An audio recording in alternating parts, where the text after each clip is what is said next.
বিসমিল্লাহির রহমানির রহিম। আসসালামু আলাইকুম রহমতুল্লাহি ওয়া বারাকাতুহু। আজকে ডিম দেখতে পারতেছেন, এটা আসলে অনেক বড় এবং লম্বা টাইপের। এটা হচ্ছে দেশি মুরগি পারছে, কারণ নর্মালি দেশি মুরগি এত বড় ডিম পারে না। তো আজকে আমরা এটা ভেঙে দেখব। আমরা ধারণা করতেছি যে সম্ভবত এটার মধ্যে দুই কুসুম আছে।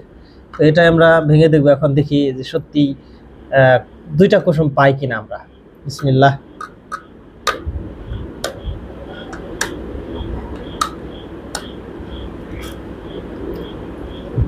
বিসমিল্লাহ বিসমিল্লাহ।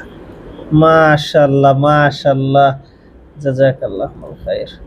মাশাআল্লাহ মাশাআল্লাহ, দেখতে পাচ্ছেন আমরা দুই কুসুমলা ডিম পেয়ে গেলাম। মাশাআল্লাহ, দেশি মুরগি এত বড় ডিম পারে আমার আসলে জানা ছিল না। বাট আমি নিজেও নিজের হাতে দুই কুসুমলা ডিম কখনো দেখি নাই, এই ফার্স্ট। তার মধ্যে আবার দেশি মুরগি। এতদিন শুনে আসছিলাম যে ফার্মের বা লেয়ার মুরগি ডিম পেরে থাকে দুই কুসুমের। আলহামদুলিল্লাহ, মাশাআল্লাহ। তো ভালো থাকবেন সবাই। আসসালামু আলাইকুম ওয়া রাহমাতুল্লাহি ওয়া বারাকাতুহু।